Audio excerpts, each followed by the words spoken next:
Assalamualaikum warahmatullahi wabarakatuh. Teman-teman, nama saya Muhammad Hanafi. Di sini saya akan sedikit menerangkan materi tentang instrumen pemerintahan yang ada di mata kuliah ilmu pemerintahan. Perlu diketahui bahwasanya ilmu pemerintahan adalah sarana yang digunakan pemerintah atau administrasi negara dalam melaksanakan tugasnya.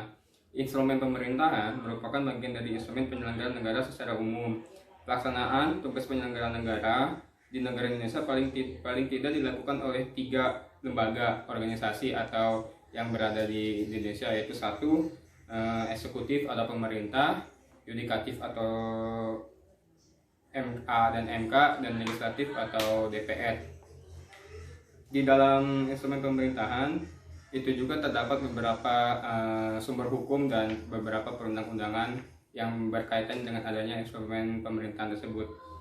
Adapun beberapa macam perbuatan tata usaha negara yang meliputi secara garis besar perbuatan tata usaha negara dapat dikelompokkan dengan 3 macam. Salah satunya, 1. Mengeluarkan peraturan undang-undang. Sudah pasti setiap suatu kebijakan memiliki perundangan dan hak dan kewajibannya masing-masing. Yang kedua, mengeluarkan keputusan. Setiap lembaga, instansi pemerintahan ataupun dan lain semacamnya memiliki kebijakan dalam melakukan keputusan-keputusan. Yang ketiga, melakukan perbuatan material.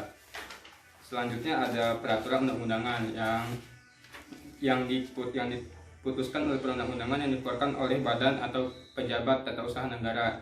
Ke-1, peraturan perundang-undangan. Kedua, keputusan tata usaha negara. Ketiga, peraturan kebijakan. Keempat, rencana. Kelima, perizinan. Dan terakhir, instrumen hukum perdata.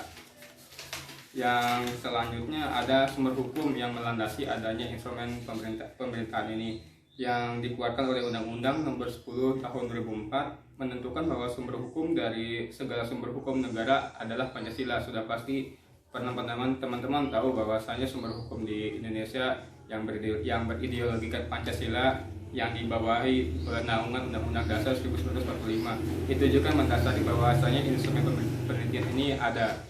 Yang selanjutnya terdapat keputusan tata usaha negara, yang teman-teman perlu ketahui juga bahwasanya tatanan usaha negara ini adalah kata lain dari instrumen pemerintahan atau sarana pemerintahan.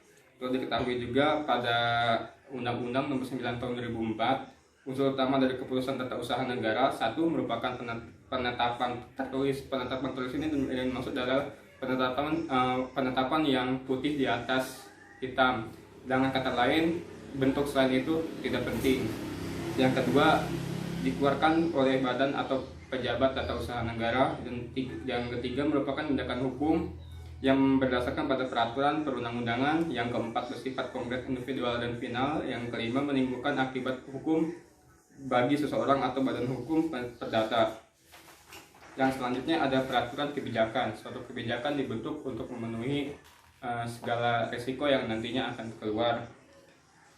Di sini merupakan salah satu sarana yang memberikan ruang bagi pejabat atau badan administrasi negara untuk melakukan tindakan tanpa harus terkait sepenuhnya pada undang-undang. Yang selanjutnya ada rencana. Rencana merupakan salah satu instrumen pemerintahan yang sifat hukumnya berada di antara peraturan perundang-undangan, suatu kebijakan, dan ketetapan. Yang selanjutnya ada perizinan. Perizinan ini merupakan sarana yuridis untuk mengandalkan tingkah laku para warganya.